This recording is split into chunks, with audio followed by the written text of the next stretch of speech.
우리 옆에 분 보면서 함께 인사하겠습니다. 하나님 당신을 주목하고 계십니다. 주목합니다. 네, 우리 한 번 더 우리 이렇게 갈고리 모양으로 옆에 사람을 바라보시고 하나님 당신을 주목하고 계십니다.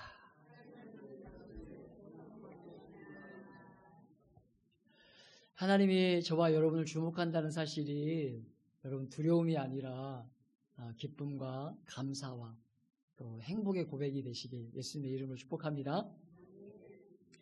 얼마 전에 우리가 올림픽이 끝나지 않았습니까? 여러분 제가 양궁, 또 유도, 펜싱, 농구 이런 거 이 단어들을 들으면서 연상되는 게 있으시죠? 연상되는 나라들이 있으시죠?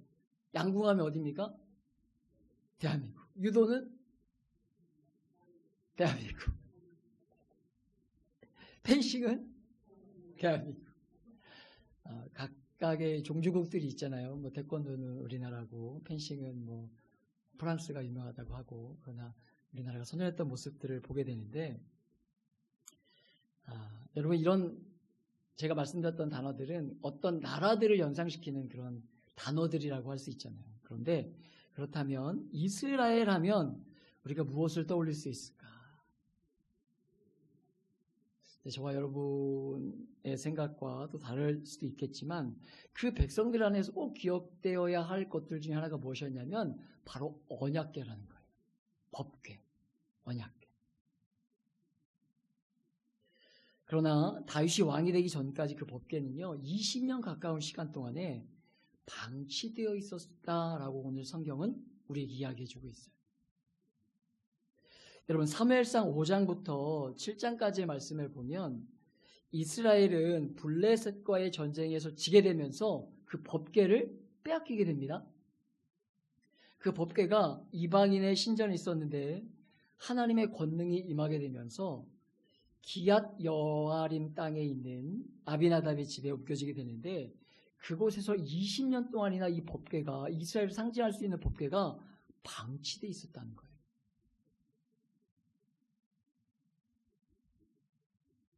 사울은 여러분 사울의 모든 관심, 이스라엘의 첫 번째 왕이었던 사울의 모든 관심은 다 어디에 가 있었습니까? 사위였던 다윗을 죽이려는 모든 관심이 다 혈안되어 있었던 것이 사울의 모습이었다는 것 우리가 알 수 있어요. 그래서 법궤가 어떤 상태에 있는지에 대해서는 아무 관심이 없었다는 거예요. 그런데 다윗이 왕이 되자 법궤를 수도인 이 예루살렘으로 모셔오려고 했다는 것입니다. 사랑하는 여러분, 이 법궤는 모세에게 약속을 주셨던 시내산의 상징이라고 할 수 있는 것으로 그 백성들을 택하신 부르신 외적인 표시가 법궤였고, 그리고 하나님이 그 백성에게 말씀으로 찾아오시고 복 주신다는 하나님의 인자의 상징이 법궤였다는 거예요. 법궤. 그러니까 이 법궤는 이스라엘의 신앙의 중심이었다는 것입니다. 그런데 20년이나 넘는 세월 동안 방치되었다는 것으로 이를 통해서 우리가 무엇을 유추해 볼 수 있는 것이냐면 사울은 하나님과의 바른 관계에는요 큰 관심이 없었다는 겁니다. 그러다가 다윗이 왕이 되면서 법궤를 나라의 제일 중심으로 가지고 와서 언약 백성들이 다시 하나님과의 그 신앙적인 관계를 바르게 회복하는 일에 모든 전력을 기울였다는 것입니다. 이것은 정말 중요한 사건으로 여러분과 저와 여러분 또한 이 신앙의 자세를 놓치지 않고 여러분 무뎌지지 않기를 축복합니다. 이 일은 정말 칭찬받아 마땅한 일이라고 할 수 있는데 그러나 그 과정 가운데 오늘 말씀에 우리가 읽었지만 어려움을 겪게 됩니다. 우리가 본문에 모든 것이 다 기록되어 있지 않기 때문에 다 알 수 없지만 성경이 우리에게 분명히 말하고 있는 내용들을 보며 하나님이 섬기는 자세에 대해서 여러분 몇 가지를 좀 살펴보기를 원하는데요. 1절에 보면 법궤를 옮겨오기 위해서 다윗이 이스라엘 사람들을 뽑았는데 몇 명을 뽑았다고 기록되어 있습니까? 3만 명이라고 기록되어 있어요. 1절에 보면. 그리고 3절에 보면 그 법궤를 실어오기 위해서 무엇을 준비하고 있죠? 새 수레. 3만 명. 새 수레. 또 5절에 보면 여러분 무엇이 등장합니까? 온갖 악기들이 등장하고 있어요. 근데 6절 이하에 보면 일이 생기고 있는데 너무나 귀해 보이는 이 일에 갑자기 소가 뛰면서 이스라엘을 함께 몰고 가고 있던 우사가 법궤에 손을 대고 말죠. 그래서 어떻게 됩니까? 죽게 됩니다. 여러분 이 말씀을 읽으면서 드는 생각 중에 하나가 무엇입니까? 이런 상황과 마주할 때 우사처럼 아니할 사람이 어디 있습니까? 이스라엘 백성이 3만 명을 동원하고 새수를 동원하고 악기와 수많은 악기들을 동원하고 이 너무나 귀한 일들을 하고 있는 이때에 여러분 법궤가 떨어지는데 가만히 지켜볼 사람이 어디 있겠냐는 거예요. 그렇죠? 그냥 지켜보시겠습니까?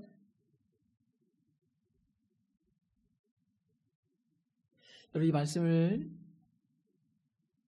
오늘 서가 뛰면서 법궤가 떨어질 것 같아서 손으로 잡았던 것일 텐데 그로 인해서 죽게 돼요. 이것이 과연 이것이 하나님의 사랑인가? 이것이 하나님의 사랑인가? 하는 의문점을 갖게 되지 않습니까? 학자들은 이 사건을 보면서 두 가지를 주목하고 있더라고요. 첫 번째는요. 우사라는 인물에 초점을 맞추면서 그에게 잘못이 있었을 것이다 이렇게 보고 있고, 두 번째는 다윗의 자세를 문제 삼고 있는 학자들도 있었어요. 그럼 저는 이 두 입장에 다 의미가 있다 그렇게 이해하고 있습니다. 보고 있는데요. 본문이 신목하고 있기 때문에 해석하는데 어려움이 있을 수 있지만 여러분 말씀을 근거로 해서 유추해 볼 때 동일한 사건을 기록하고 있는 역대상 15장 13절 이하에 보면 이렇게 기록되어 있어요. 같이 한번 읽어볼까요? 제가 미리 보내드렸는데 역대상 15장 13절 같이 한번 읽어보겠습니다. 시작.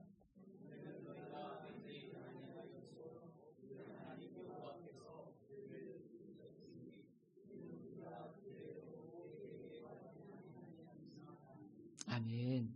여러분 성경이 분명하게 우리에게 말해주는 기준 하나가 무엇입니까? 뭐죠? 매지 않았다는 거예요. 매지 않았다는 것입니다. 법궤는 매어서 옮기도록 하나님이 분명히 지시를 하셨는데 법궤를 매지 않고 뭐 했다는 거예요? 새 수레에 실었다는 것입니다. 여러분 이는 분명 잘못된 것입니다. 우리가 또 유추해 보는 게 되는 것 중 하나가 무엇이냐면 다윗은 법궤를 메어서 옮긴다는 것들을 분명히 알았을 것이라는 거예요.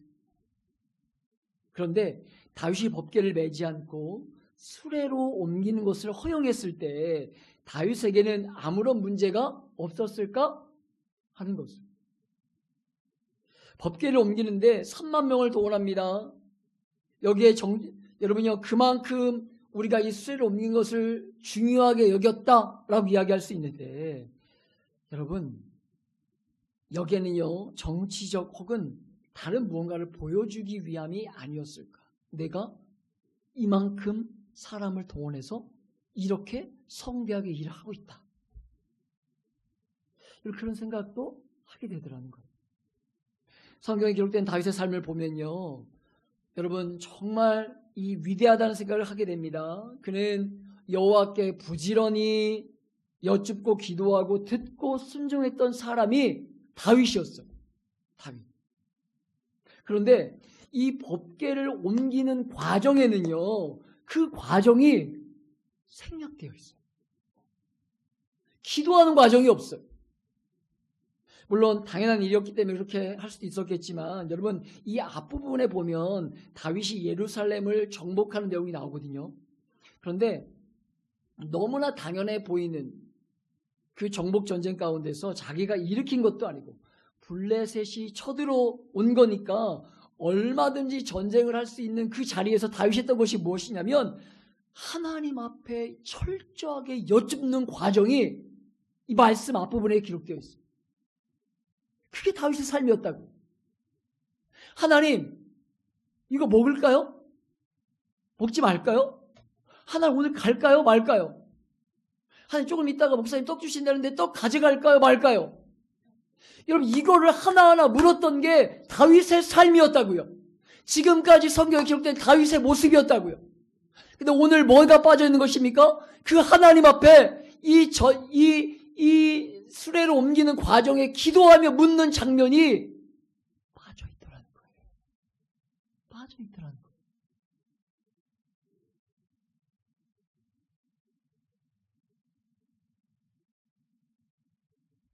이런 말씀을 통해서 볼 때 혹 그런 마음을 가지고 있었던 것이 아닌가 유추해 보게 돼요. 여러분 법궤는 메어야 합니다. 아무리 좋은 세수를 준비해도 쉽도록 되어 있었던 것이 아니라 주님의 법궤는요 매라고 말씀하셨다는 거예요. 사랑하는 여러분, 세상의 많은 종교들은 거대한 신상을 만들고 금으로 옷을 입혀놓고 그것을 숭배하지만 하나님은 이스라엘 백성들에게 말씀의 상징과도 같은 그 법궤를 주셨습니다. 그리고 그 법궤를 사람들이 보기에 우와 할 만한 것을 옮기지 않게 하시고 사람 넷이 어깨에 메어서 옮기도록 하셨다는 것을. 여러분 정성으로 볼 때 3만 명이나 되는 사람들이 호위하고 많은 악기들이 동원되고 새 수레가 동원되고 여러분 어깨에 매는 것보다 더 그럴싸해 보이지 않습니까? 얼마나 귀한 건데 이 법궤가 이스라엘에게. 그러나 하나님이 원하시는 것은요 순종이지 정성이 아니라는 거예요. 세상에 있는 종교의 핵심은 정성 아닙니까? 정성. 여러분 고등종교라고 얘기하는 도교나 유교나 불교나 모든 것들의 핵심이 뭐예요? 정성이에요. 종교마다 신이라고 믿는 존재에게 정성을 다하지 않습니까? 정성을. 그래서 지성이면 뭐죠? 지성이면 사람이 지성을 들여서 하늘을 감동시키는 것이 세상에 가지고 있는 종교의 원리란. 여러분 기독교는요 그런 것이 아니라 계시의 종교로 말씀에 순종하는 것보다 더 귀한 것은 없다는 거예요. 하나님을 향한 바른 자세와 중심, 하나님을 사랑하고 즐거워하는 그 마음으로 말씀이 가르치는 것을 순종하는 것이 최고라는 거예요. 여러분 실제로 신명기 27장 5절 이하에 보면 하나님이 섬기는 제단을 쌓을 때 이렇게 말씀하고 있거든요. 같이 읽어볼까요? 5절과 6절의 말씀입니다. 함께 읽어봅니다. 시작.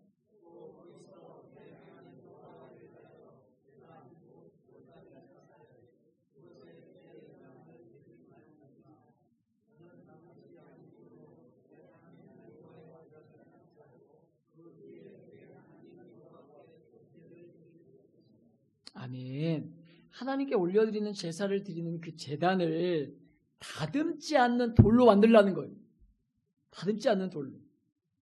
여러분 타종교의 제단을 이렇게 보면 대부분 어때요? 대리석으로 되어 있지 않습니까? 고음묘지 같은 데 보면 여러분 예수 믿지 않는 분들의 묘 앞에는요 이렇게 대리석상이 쫙 펼쳐져 있어요. 제사를 지내기 위해서. 그런데 주님은 그 제단에 대해서 다지지 않는 돌로 만들라는 거예요. 사람의 정성이 들어가는 것을 무시할 수는 없지만 여러분, 신앙의 중요한 요소이기도 하지만, 그러나 말씀에 순종하는 것보다 사람의 최선이 더 귀한 것은 아니라는 것입니다. 하나님의 언약의 말씀을 주의하고 성경이 가르치는 말씀을 지키는 것이 여러분 최고의 핵심 중에 하나입니다. 3만 명이나 되는 많은 사람들이 동원되고 하나님이 그 수많은 악기들이 동원되고 그렇다고 해서 하나님이 받으신 예배가 되는 것이 아니라는 거예요. 하나님이 하신 말씀을 바른 자세로 받아서 중심이 살아있는 상태로 하나님 앞에 나아갈 때 여러분 그게 진짜 연락되는 것이지, 하나님 받으시는 것이지, 새 수레에 엄청난 사람들을 동원하고 수많은 악기들을 동원하고 뭔가 잘 보이는 여러분 그런 것이, 그렇게 한다고 그것이 예배가 온전한 예배가 되는 것이 아니라는 것입니다. 하나님이 오늘과 같은 말씀을 대하며 여러분 예배를 어떻게 드리고 있는지, 하나님 앞에 여러분이, 저와 여러분이 어떻게 예배자로 서 있는지를 잘 돌아보시기를 축복합니다. 사랑하는 여러분, 두 번째로 웃사라는 사람을 우리가 한번 보기를 원하는데요. 웃사는요, 아무 잘못이 없이 수레가 움직이니까 잡아서 죽었다. 우리가 말씀을 읽으면 그렇게 이해할 수 있지 않습니까? 그러나 우리 하나님이 여러분 그런 하나님이 아니심을 의심하지 않기를 축복합니다. 내가 잘못해서, 여러분 과거에 그런 분들 많이 계시지 않았습니까? 아이고 내가 이번 주에 예배를 빠졌더니 다리를 다쳤어. 아이고 내가 이번 주에 예배를 빠졌더니 코로나에 걸렸어. 아닙니다 여러분, 아니에요. 우리 하나님 그런 하나님 아닙니다. 우리가 믿는 하나님 그런 치사한 하나님 아닙니다. 제발 하나님을 그렇게 생각하지 않기를 축복해요. 주님은 인격적이신 분이십니다. 그렇기에 웃사의 자세와 동기에 문제가 있었던 것은 아닌가? 여러분 우리가 이것들을 생각해 볼 필요가 있다는 것으로, 성경이 침묵하고 있기 때문에 단정지어서 말할 수 없지만 여러분 일어난 사건을 근거해서 유추해 볼 때 웃사는요, 자기 집에 20년이나 있었던 이 법궤가 너무나 익숙했던 것은 아닐까 하는 생각을 가지게 돼요. 성경은 분명 손을 대어서는 안 된다라고 말씀하고 있는데 20년이나 법궤가 이 근처에 바로 옆에 있었으니까 익숙해져 있던 이 웃사가 혹시나 너무 익숙해서 하나님을 향한 경건한 두려움 없이 법궤를 대했던 것은 아닐까, 그런 생각해 보게 되더라는 거예요. 사랑하는 여러분, 인생의 제일 큰 아픔 중에 하나는요 무엇이냐면 익숙해지는 것이에요. 익숙해지는 것.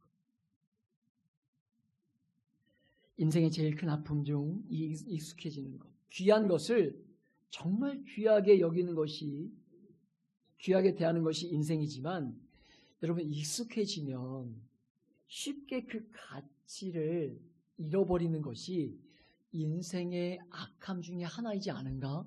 라는 생각들을 가지게 돼요.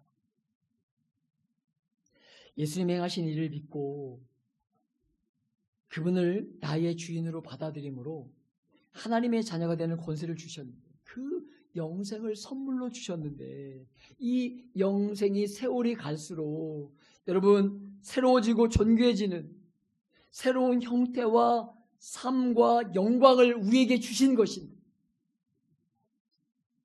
여러분 된장만 담가도 여러분 연수가 되어져 갈수록 그 맛이 진해진다고 얘기하지 않습니까?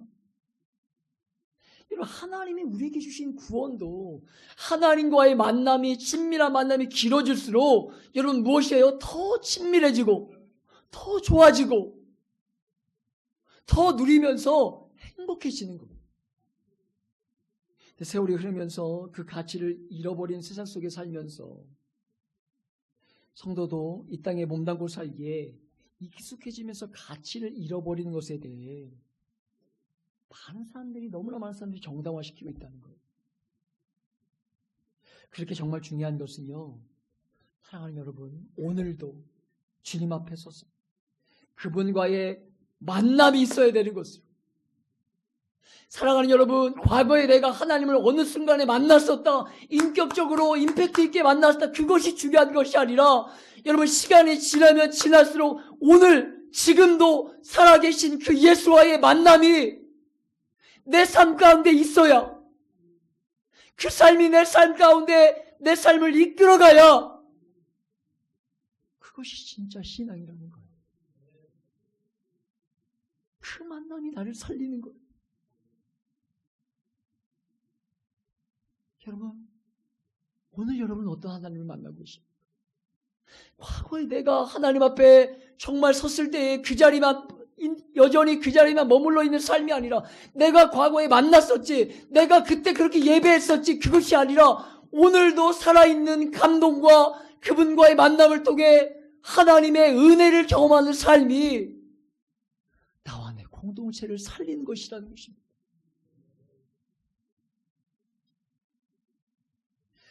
여러분, 절대로 육체에 익숙해져 있는 방법으로 치면 안 됩니다.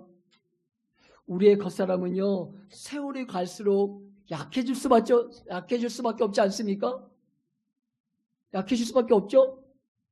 우리 청소년들 앞에 있지만, 또 위에 어르신들 계시지만, 여러분, 우리의 육신이요, 시간이 지나면 지날수록 약해지고 나약해질 수밖에 없어요. 여러분, 그러나 주님이 이기신 그 사막, 그 엄청난 권세를 가지고 우리의 속사람은요, 무엇해야 되고 계시는 것이에요? 늘 새로워짐을 경험해야 되는 거예요.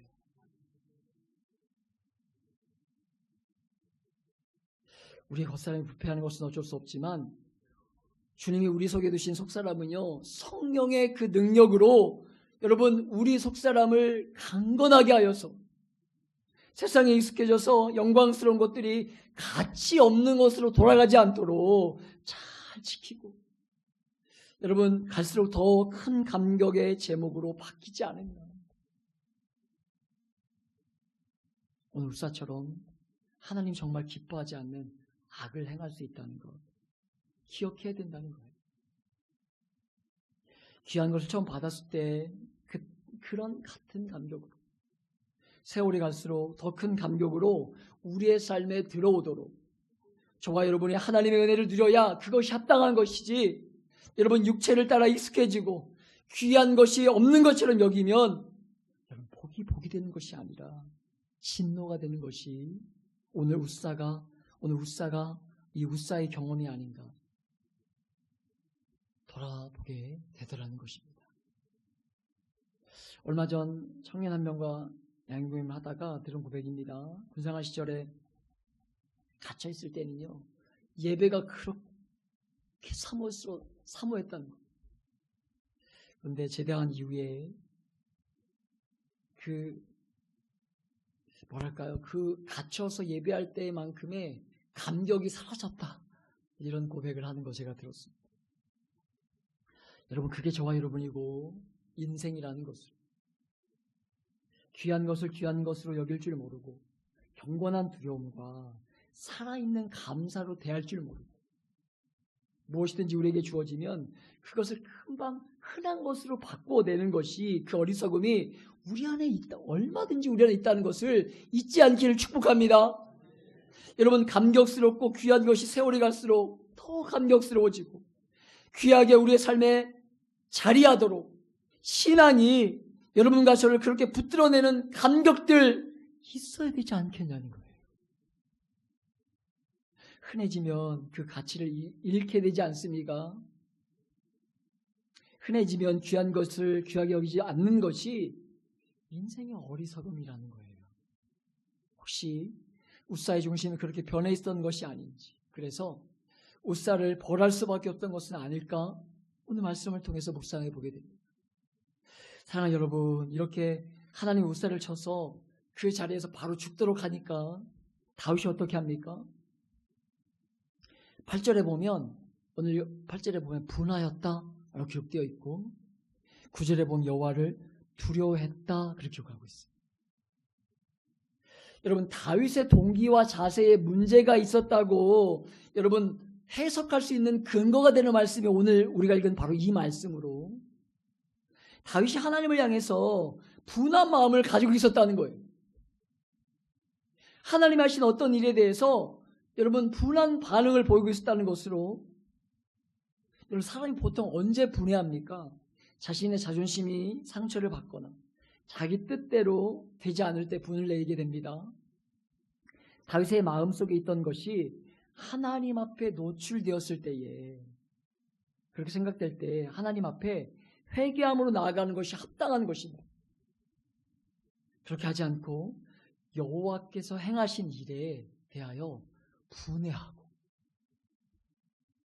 분한 반응을 보이고 있었다는 거예요. 그래서 다윗의 자세와 동기가 문제가 이 다윗의 동기와 자세에 문제가 있었던 것이 아닌가 여러분 유추해 보게 되더라는 것입니다. 여러분 다윗이 실패했습니다.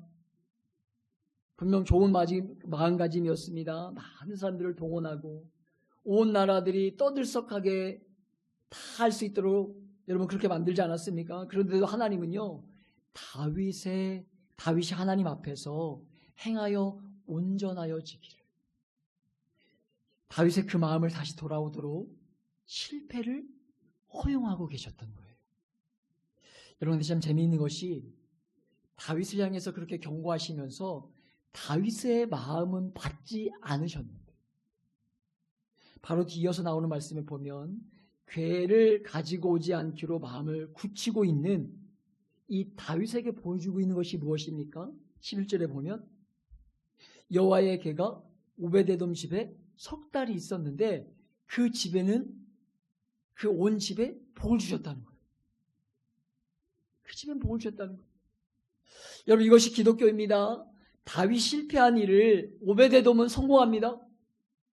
기독교는요 세상의 종교와 다른 것으로 세상 종교는 다윗이 실패한 일을 오베데돔이 성공하는 것들을 불가능하다고 얘기를 하죠. 여러분 기독교는요 그러나 기독교는 그런 것이 아니죠.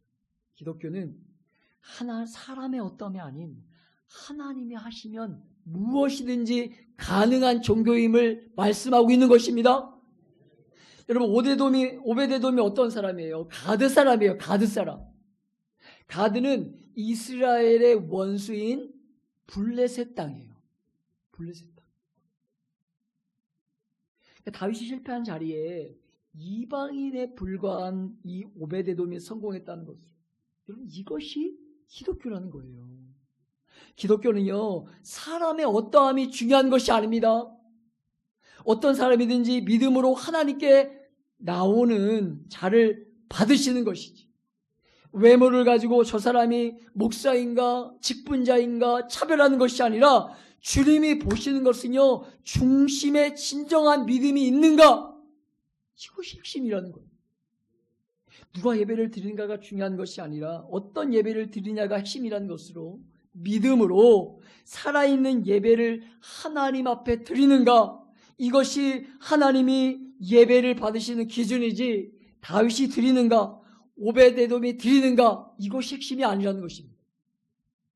교회를 오랫동안 나왔던 사람이 예배를 드리나 오늘 처음 예배에 나와서 드리나 여러분 중요한 것은요 오래됨이 아니라 믿음으로 주님 앞에 나왔는가 하는 것이 핵심이라는 것입니다.